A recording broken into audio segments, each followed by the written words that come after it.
안녕하세요. 사연 채널 구독자 여러분들. 저는 32살의 91년생 여자예요. 저는 결혼을 하기 위해 준비를 하고 있던 나름의 예비 신부입니다. 남의 일인 줄만 알았던 결혼을 막상 해보려고 시도를 했고, 남자친구랑 결혼 약속을 하고 준비하는 과정에서 이 사연 채널도 알게 되었었죠. 그래서 구독도 했고요. 한창 바쁠 때가 맞는데 이렇게 컴퓨터 앞에 앉아 사연을 적어 보내봅니다. 이 채널 안에는 저보다 더 오래된 인생 선배님들이 계실 테니 마음 한번 기대보자는 마음으로 이렇게 사연을 들고 와봤어요. 참 황당한 사연들을 많이 들어보셨을 텐데 제 사연도 그에 버금가는 황당하고 치사한 사연이니까 시집 앞둔 여동생을 위로해주는 마음으로 끝까지 들어주시길 바랍니다. 얼마 전까지만 해도 저는 혼자 사는 인생이 평생 갈 거라고 자부를 하며 살았어요. 시국도 어려운데 집값은 도무지 따라잡을 수가 없고 그렇다고 내 부모님께 손을 벌리기도 죄송스러우니 차라리 혼자서 지금 살고 있는 전세에 만족을 하며 재산을 잃지만 말자는 주의였던 것 같습니다. 한마디로 비혼을 추구하는 입장이었죠. 반면 4년 전부터 교제를 해왔던 남친은 저와 조금은 다른 입장이었습니다. 처음 사귀던 2년 동안에는 결혼이라는 단어에 대해서 단 한 번도 언급을 하지 않던 사람이었거든요. 물론 제가 비혼을 추구한다는 말을 간혹 꺼냈어서 제 눈치를 보느라 그랬을 수도 있고요. 하지만 2년 전부터는 가끔씩 아니 잊을만 하면 결혼을 하고 싶다는 뉘앙스의 말을 꺼내더라고요. 지나가다 아이들만 봐도 예뻐 죽겠다며 눈을 못 떼고 집에다 바래다 주는데도 헤어지는 게 싫다면서 저한테서 눈을 못 떼는 겁니다. 차라리 결혼을 하면 예뻐라 하는 아이들도 매일 볼 수 있고 저랑 헤어지지 않아도 되지 않냐고 하면서요. 어찌나 낯뜨겁고 간질간질 거리던지요. 이런 게 연애를 하는 기분인가 싶고 이 남자가 날 많이 좋아라 하는 것보다 싶으면서도 한편으로는 부담스럽고 오만 생각이 들며 혼자 복잡했었습니다. 그런데도 정신을 차려보니 제가 결혼 준비를 하게 되더라고요. 나 좋다고 하는 남자라면 결혼을 해서라도 그 마음의 변화는 없겠거니 했거든요. 프로포즈를 간소히 받았고 그때부터 본격적으로 저와 남친의 결혼 준비가 시작되었습니다. 각자 직장을 다니고 각자 일이 충분히 바쁜 걸 잘 아니까 서로 평일을 터치하진 않았어요. 다만 시간적인 여유를 가지고 주말이 되면 불이 났게라도 결혼 준비를 하려 했죠. 같이 카페에 가서 인터넷도 검색해보고 샵도 하나씩 다녀보기 시작하면서 말이에요. 이왕 결혼이 이르지 못한 김에 서두를 건 없다 싶었답니다. 그렇게 두 사람의 뜻에 맞게 준비를 잘 하고 있었는데 참나 참 별거로도 트집을 잡고 싸움을 일으키는 게 시댁이더라고요. 저에게만큼은 쓰일 일이 없을 줄 알았던 그 시무라는 존재가 결혼을 코앞에 두면서는 점점 더 크게 다가오기 시작했답니다. 왜냐면 애비 시어머니가 며느리 군기를 잡겠다고 결혼 전부터 나대기 시작하셨거든요. 그것도 치사하게 먹는 거 가지고서 말이에요. 애비 시부모님은 한 달 전쯤에 처음 뵙게 되었답니다. 그 전에 더 일찍 만날 수도 있었는데 남친이 자꾸만 만남을 피하려고 하더라고요. 그런 느낌을 계속해서 받았어요. 결혼을 하게 되었으니 적어도 인사는 먼저 드리고 최소한 허락이라도 받아야 하는 게 아니냐고 물어보면 남친은 늘 상관없다고 말을 했죠. 부모님은 자신의 의사를 100% 존중을 해주시는 분들이고 이미 제 사진도 몇 번 보여줘서 제 얼굴도 알고 있다고 말이에요. 그래서 부모님을 만나는 건 충분히 나중에 해도 되는 일이라고 말입니다. 처음엔 그냥 그런 거보다 했어요. 내 얼굴도 알고 있다고 하고 남친의 의사를 존중해주는 분들이라고 하니 적어도 젊은 자식의 앞길에 죄를 뿌리지는 않는 신세대스러운 분들이겠지 싶었답니다. 저희 부모님이 약간 그런 쪽이었거든요. 저 하는 일을 말리지 않고 무조건 존중해주고 응원해주는 분들 말이죠.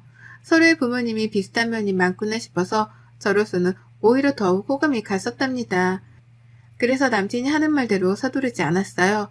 나를 보고 싶어 한다면 애비 시부모님이 먼저 연락을 취해주시거나 필요할 때 남친이 약속을 잡아주겠거니 하면서 기다렸어요.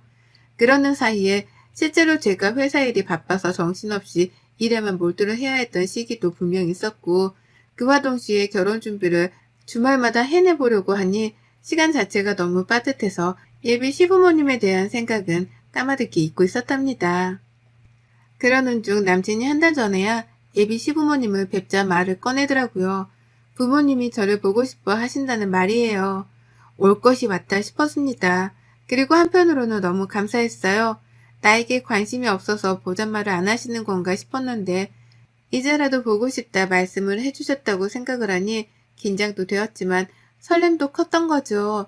열심히 잘 보일 준비를 했고 남친의 말에 따라 시어머니가 좋아하신다는 예쁜 꽃도 사갔고 시아버지랑 함께 나눠 드시라고 건강 홍삼 세트도 하나 사갔습니다.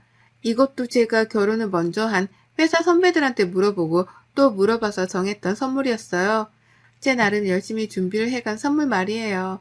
하지만 시작부터 그 선물 하나 때문에 저의 첫인상은 완전 개판이 되었답니다. 어머님이 꽃을 거들떠도 안 보시더라고요. 꽃을 들고 가는 그 순간부터 꽃에 한 5초 정도 진심을 다해 시선을 고정시키더니 제 손에 든 홍삼부터 집어서는 곧장 부엌으로 들어가시는 겁니다.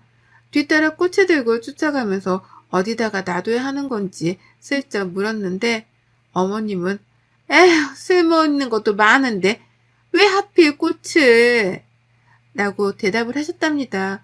정확히 이렇게요. 그 바람에 저는 눈치를 챘죠. 어머님이 꽃 말고 좀 더 돈이 되거나 먹을 수 있는 그런 것들을 바라시는 거구나 라고요. 하지만 어쩌겠어요. 이미 사온 꽃인걸요. 처음 보는 애비 며느리한테 그런 식으로밖에 말을 못하는 어머님이 살짝 밉기도 했지만 봐줬습니다. 처음이니까요. 둘 다 시어머니 대 며느리로 만나는 만남 자체가 처음이라 긴장을 했을 테니 그런 걸 대다 믿었습니다. 그리곤 꿋꿋이 버텼죠. 하지만 그날 저랑 어머님은 제대로 된 대화 자체가 되질 않았어요. 이미 어머님은 제가 마음에 안 드신다는 듯 눈도 잘 마주치지 않으셨고 급기야 제가 시아버님 도움으로 꽃병에 꽃을 꽂았는데 옆에서 절 잠깐 세워놓고 말씀하시더라고요. 너는 나이도 먹고 결혼하는 애가 시부모님 선물 사올 때 이거밖에 못 사오니? 나 같으면 홍삼 한 박스를 더 사온다거나 가방이라든지 말이야. 라고요. 그러면서 제 남친이 듣질 않게 바라시는지 목소리를 낮춰가면서 귓속 말하듯 말하시는데 기분이 쎄하더라고요. 선물을 받았으면 그냥 고맙다고 하면 될 것을 왜 이리 불만이 많으신가 싶어 말이죠. 남친 말로는 참 열려있고 개방적인 어머님이신 줄 알았는데 이제 보니 두 얼굴을 쓴 이중인격의 시모이구나 싶어 멍했습니다. 참고로 저는 저희 엄마가 어릴 적부터 할머니 그리고 고모들한테 시집살이를 당하시는 걸 진짜 많이 보고 자랐거든요. 쥐뿔도 없는 집안인데 시댁 사람들이라는 이유만으로 며느리한테 갑질하면서 일을 시키고 뽑아먹을 걸 다 뽑아먹으려고 하는 그런 집안이었죠. 그걸 보면서 결혼이라는 생활 자체에 이골이 날 만큼 난 저였습니다. 내가 엄마랑 똑같이 당하고만 살 사람이 아니다라고 생각했던 적도 수없이 많았네요. 그런데 그런 저인데 제 앞에 우리 할머니스러운 예비 시모가 나타난 겁니다. 예상치도 못한 예비 시모의 성질머리를 눈앞에서 직접 당해내고 목격하며 그제서야 하나둘 이해가 갔죠. 왜 남친이 자기 부모를 만나는 일을 계속해서 미뤄왔었는지에 대해서요. 남친도 자기 엄마 성질을 잘 알고서는 겁이 나서 제게 소개를 늦게 시켜주려고 했던 겁니다. 방금 전까지는 내게 최고의 신랑이 되어줄 것만 같았던 남친이었는데요. 예비 시모를 겪고 나서 본 남친은 그 누구보다 최악의 남편감으로 전락해버렸어요. 하지만 여기서 끝이 아니었답니다. 다 같이 밥을 먹는데 찜닭이 나왔어요. 예비 시모 집에 가 먹는 손님상인데도 익숙하더라고요. 왜냐면 제가 만든 거나 다름이 없었거든요. 요리를 하는 내내 어머님이 손님 대접을 해주기는 개뿔 자꾸만 도우미 취급을 하며 부엌으로 불러내시는 바람에 제가 거의 만들었다고 해도 과언이 아니었습니다. 그렇게 찜닭을 만들어 왔고 다리 달린 상을 차려내서는 부엌에서 모여 앉아 먹는데요. 옆에서 남친이 말도 못할 정도로 당면을 튀겨가며 먹더라고요. 처음이었어요. 밖에서 같이 외식을 하더라도 절대로 매너 없이 먹는 사람이 아니었는데 자기 집이라서 그런지 고삐 풀린 망아지 마냥 당면을 후루루 짭짭거리면서 사방팔방으로 양념을 튀긴 채로 먹었답니다. 처음에 너무 놀란 나머지 충격이라며 그 모습을 못 본 척 했어요. 그러다가 급기야 제가 상견례하는 마음으로 새로 사입고 간 제 정장 옷에 양념을 튀긴 거 보면서는 기겁을 하며 남친 이름을 불렀죠. 먹기 힘든 것 같아 보인다며 제가 직접 과일을 가져와다가 잘라주기도 했습니다. 먹기 편하라고 접시에 담아주기까지 하면서요. 그런데 이걸 보고 시어머니가 노발대발을 하시더라고요. 네가 뭔데 내 자식 단면을 잘라? 누가 면을 잘라? 나이를 그렇게 먹어놓고도 그런 거 함부로 자르면 복 나가는 것도 몰라? 라고요. 그제서야 저는 처음 알았습니다. 먹는 당면을 자르면 복이 나간다는 이 어처구니 없는 미신을 말이죠. 이 어처구니 없는 미신을 철석같이 믿으며 오두방정을 떠는 어머님을 눈앞에서 지켜보는데 속에서 한숨이 절로 새어나왔어요.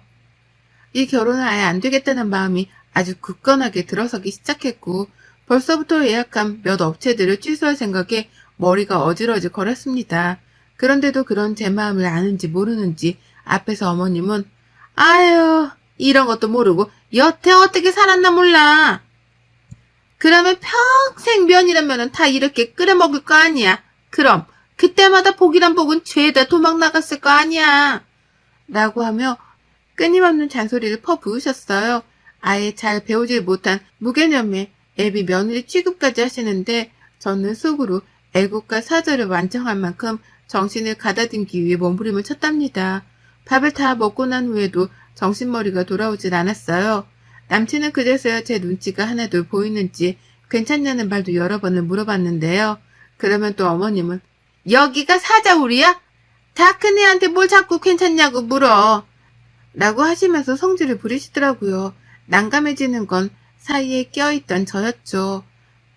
그렇게 불편하고 가시방석과도 다름이 없는 집안에서 저는 한마디 대꾸도 하지 못한 채 집을 나왔습니다. 마지막에 가겠다며 인사를 하고 나오는데 어머님이 그러시더라고요. 그래 결혼식 내보자. 라고요. 보통이면 상견례를 하는 자리에서 저희 부모님이랑 다 같이 보자는 말을 하잖아요. 그런데 어머님은 그 말을 잘라먹고 결혼식 전날까지는 저를 안 보고 싶다는 듯이 투명하게 그러셨답니다. 결혼식 날에서야 보자고요. 그 말을 같이 들은 남친도 그렇고 저도 그렇고 동시에 당황하며 눈이 마주쳤는데 전 남친하고 더는 눈을 오래도록 마주쳐 있지 못했답니다. 이미 만정이 다 떨어져 나간 후였거든요. 내가 이런 집안의 아들이랑 결혼한다고 생각하니 벌써 10년, 20년 후에 제 인생이 선명하게 그려지는 듯 했어요. 시어머니의 시집살이로 같이 싸우던지 삐지던지 아님 절연을 하든지 셋 중 하나일 것이 분명했습니다. 그리고 전 끝내 불편하게 해서 미안하다는 일말의 표정조차 지어주질 않는 어머님을 바로 한 달 후 저희 집에 초대했답니다. 네, 그날 그렇게 애비 시댁에 가서 모진 취급을 당하며 눈칫밥을 얻어먹고 왔는데 이번에는 제가 직접 남친의 부모님을 제 자취방으로 초대한 거예요. 남친은 좋아라 했어요. 그날 집에 간 후 자기한테 마음이 식을까 싶어 걱정했는데 부모님을 초대까지 해주니 결혼을 하는 건 따놓은 당상이다 싶었던 것 같았죠. 평일은 일하느라 바쁘니 시간을 비울 수 없었고 주말에 남친 부모님을 집으로 불렀습니다. 평일에 오겠다고 손님 주제에 시어머니가 고집을 부리시는 걸 겨우겨우 말리고 바꿔서 토요일에 약속을 잡았었네요. 다른 건 하나도 해놓지 않았어요. 소중한 주말인데 내 손모가지를 고생시켜 가면서 굳이 요리를 할 이유는 없었답니다. 그래서 최대한 간단하지만 제가 좋아하는 음식으로 준비를 했어요. 이름하여 비빔국수 말입니다. 야채를 넣고 싶은 거 넣은 것도 아니었습니다. 그냥 냉장고에 아예 있는 걸 꺼내 넣었죠. 양파, 당근, 사과가 있길래 얇게 썰어 대야에 넣고 야채가 있어야 하나 싶어서 베란다에서 조그맣게 키우고 있는 상추를 따다가 넣었네요. 그리고서는 계란을 삶고 면을 삶았습니다. 요리를 다 하고 나니까 30분이 채 걸리지도 않았어요. 그러는 사이 예비 시부모님은 남친을 따라 집에 들어왔고 어머님은 집안을 아주 그냥 제 집 마냥 샅샅이 뒤져보시더라고요.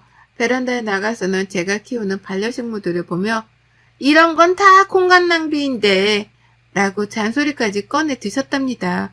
봐도 적응 안 되는 성격을 가진 분이셨어요.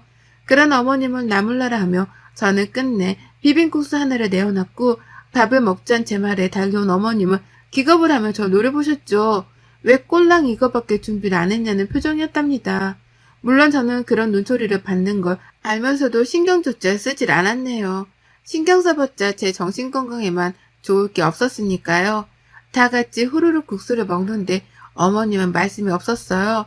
아무리 생각해봐도 애비 며느리가 자신한테 고기 한 조각 들어가 있지 않는 비빔국수만 만들어줬다는 사실을 받아들이기 힘들어하시는 듯 보였습니다. 하지만 옆에서 그 속도 모른 채 맛있다면서 후루룩 먹어대는 아버님과 아들 모습에 속도 터지셨던 것 같아요. 그래서인지 먹다가 한숨을 쉬고 또 먹다가 한숨을 쉬고 반복해가면서 기분이 나빠했던 티를 아주 파악판 내려 하셨죠. 그리고 저는 그런 시어머니의 머리 꼭대기 위에 올라가 있었습니다. 한숨을 쉬건 말건 신경도 안 쓰고 제 멋대로 막 국수를 말아먹었어요. 남친이랑은 평소처럼 대화도 나누려 했고요. 그러자 어머님은 그제서야 말씀을 꺼내셨는데요. 제 집에 대해서 물으시더라고요. 기분 나쁘려고 던지는 말인 것 마냥 말에는 가시가 박혀 있었고요. 너는 그래서 이 집이 천사라고? 언제 돈 모아서 집 살래 니들? 평수가 이게 넉넉할런지는 모르겠는데 결혼하면 그냥 딴 데 가서 살지 말고 여기서 쭉 살아라. 네가 살림은 다 가지고 있으니까 우리 아들은 몸만 들어와도 되겠네. 결혼이 뭐 대단한 것도 아닌데 여기서 조용히 시작해. 라고 말씀을 하며 이미 저랑 남친이 결혼을 하는 걸로 결론을 내리셨습니다. 나는 내 집에 남친을 들여서 살 생각이 하나도 없는데 어머님은 전셋집 하나 있는 며느리 덕분에 돈이 굳었다고 생각을 하신 건지 무조건적으로 이 집에서 신혼집을 차리게 할 작정이신 듯 했습니다. 당신 아들은 아무것도 들고 오지 않아도 되겠다는 말을 참 당연하다는 듯 뱉어내시더라고요. 형용할 수 없을 만큼의 화가 저를 가득 채우고 있는데 그러는 그때 어머님의 웃음 광경 하나가 포착이 되었어요. 어머님이 비빔국수를 자신의 이로 끊어서 드시더라고요. 너무 볼썽사납도록 딱딱 말이죠. 불과 한 달 전 처음 마주해서 어렵고 불편했던 애비 며느리한테 면을 잘라 먹으려 한다고 잘 배우지 못했네 어쩌네 하며 그리 혼을 내시던 분이었는데요. 정작 자신도 먹기 불편하다는 이유로 그 면을 직접 잘라서 먹는 겁니다. 복랑하게 말이죠. 그러니 제가 그 찰나의 순간을 놓치지 않으려 했죠. 이건 신이 주신 기회다 싶었으니까요. 그 꼴을 보자마자 뒤도 안 돌아보고 부엌으로 냅다 들어가 버렸습니다. 그리고는 한켠에 놓여져 있는 생면을 제 주먹 안에 양껏 쥐고서 나왔어요. 어머님은 국수를 먹다 말고 쟤가 왜 저래? 라는 말까지 하시면서 저를 뒤돌아 쫓아보셨고 그 주변을 따라 남친이랑 아버님까지도 저를 쳐다보시더라고요. 저는 그 모든 사람들의 시선을 한 몸에 받으면서 주먹에 쥔 생면을 시어머니 국수 그릇에다가 집어넣었습니다. 어머님은 어쩔 줄 몰라 하며 당황해했죠. 나 더는 안 먹을 거야. 이걸 왜 나한테 줘? 라고 하면서 비빔양면이 하나도 비벼지지 않는 흰 생면을 보며 맛대가리 없는 음식이라도 마주한 것 마냥 표정을 일그러뜨리셨어요. 그런 어머니께 저는 바로 잔소리를 퍼부어댔죠. 아니 복 나가는 일이라고 사람을 그렇게 망신을 줘가면서 혼을 낼 때가 엊그제인데 어머님 지금 뭐 하시는 거예요? 왜 그 면을 잘라 먹어요? 복 나가는 거 몰라요? 복 나가게 누가 면을 잘라 먹으래요? 왜 잘라 먹냐고요? 나보고는 잘라 먹지 말라면서요. 라고 말이에요. 이런 제 말에 어머님은 그제서야 제가 한 행동을 이해라도 하신 건지 입을 쫙 벌린 채로 천장을 올려다 봤습니다. 옆에서 남친은 그러네 잘라 먹었네 라면서 누구부터 말려야 하나 쌍방을 바라보며 두리번거렸고 저는 시어머니와의 눈싸움에서 지지 않으려고 일부러 더 씩씩대가며 화를 표현했어요. 어머님은 여전히 충격을 받으셨는지 전만큼이나 잔소리를 퍼붓지 못하셨습니다. 흰 생면을 보고 밥맛이라도 떨어지신 건지 젓가락까지 내려놓고서는 아유 나 안 먹어 라고 하며 새초롬하게 자리에서 일어섰는데요. 그런 어머님께 저는 2번 생각하지도 않고 말씀드렸어요. 안 드실 거면 이제 집이나 가세요. 저랑 무슨 인연이 있으시다고 남의 집에 들어와서 밥도 안 먹을 건데 있으려고 하세요? 라고요. 그 말에 이번에 남친까지 나서서 제가 너무하다며 절 말리를 하더라고요. 어머님도 시어머니 될 사람한테 말을 그따위로 하려 한다며 화를 내기 시작하셨고요. 하지만 이내 제가 뱉어낸 말에 모든 남친의 식구들은 입을 다물어 버렸답니다. 왜냐고요? 제가 그랬거든요. 이 결혼은 이미 한 달 전에 처음 뵀을 때부터 깨졌었다고요. 이런 시어머니를 둔 집안으로는 절대로 가족이 되어 들어갈 생각이 없으니 니들끼리 김칫국 마시지 말고 얼른 남의 집에서 나가 사라지라며 선전포고를 했답니다. 결혼 생각이 일도 없는 나를 앞에 두고 왜 니들끼리 예비 며느리 예비 시어머니 하면서 김칫국을 마시는 거냐고요. 이 집이 전세인 것도 맞고 집이 좀 좁은 것도 맞지만 그래서 나 혼자 평생 살 거고 나 말고 다른 놈은 공짜로 집안에 들일 생각이 없으니 전세라도 가지고 있는 며느리는 딴 데서 찾아보라며 시어머니께는 재차 경고의 쐐기를 날렸답니다. 나한테 빌부터 아들놈을 결혼시킬 생각은 꿈에도 꾸지 말라는 뜻에서요. 그러니 어쩌나요? 어머님은 그 상황 자체가 너무 민망스럽고 자존심도 상하신 듯 보였어요. 혼자 막 알 수 없는 방언을 날리면서 아버님께 빨리 나가자고 호들갑을 떠시더니만 핸드백까지 놓고서는 바로 집을 나가버리셨답니다. 제 앞에서 망신당한 게 쪽팔려 정신없이 도망을 치셨던 거죠. 가장 뒤늦게까지 제 집에 남아있던 남친은 저한테까지 재차 묻더라고요. 정말 결혼을 안 하려고 하는 거냐고, 정말 이게 진심이냐고 말이죠. 왜 갑자기 밥을 먹다 이렇게 싸움이 커진 거냐고, 저번에 집에서 엄마한테 혼이 나서 그런 거냐고 말이에요.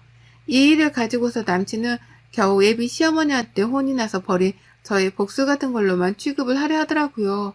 심각성을 잘 알지 못하는 듯 보였답니다. 그래서 저는 재차 확답을 해줬어요. 너랑 결혼 안 해. 안 해. 라고 말이에요. 그 말에 남친은 어머님을 대신해서 사과를 하다가 결국 지도 자존심이 상했던지 자기 엄마 핸드백을 챙기고 집을 나가버렸답니다. 죄인처럼 어깨도 못 펴고 나가는 게 안쓰러워 보이긴 했지만 그로써 저는 마침내 해방감을 느꼈답니다. 잠깐 동안 결혼하겠다고 설레발을 치고 다녔던 것이 조금은 부끄러울 만큼 지금의 저는 다시금 혼자의 자유를 되찾고 지긋지긋했던 이 예비 시댁하고 손절을 쳤어요. 결혼을 했으면 평생 발목이 붙잡혀 살았을 텐데 손절을 치고 남남이 되니 이렇게는 행복할 수가 없습니다. 다시 행복을 찾게 해준 비혼 생활이니 더 좋은 집안과 사람을 만나기 전까지는 이 비혼 생활을 잊지 않고 이어나갈래요. 여러분의 생각은 댓글로 남겨주세요. 오늘도 시청해 주셔서 정말 감사합니다.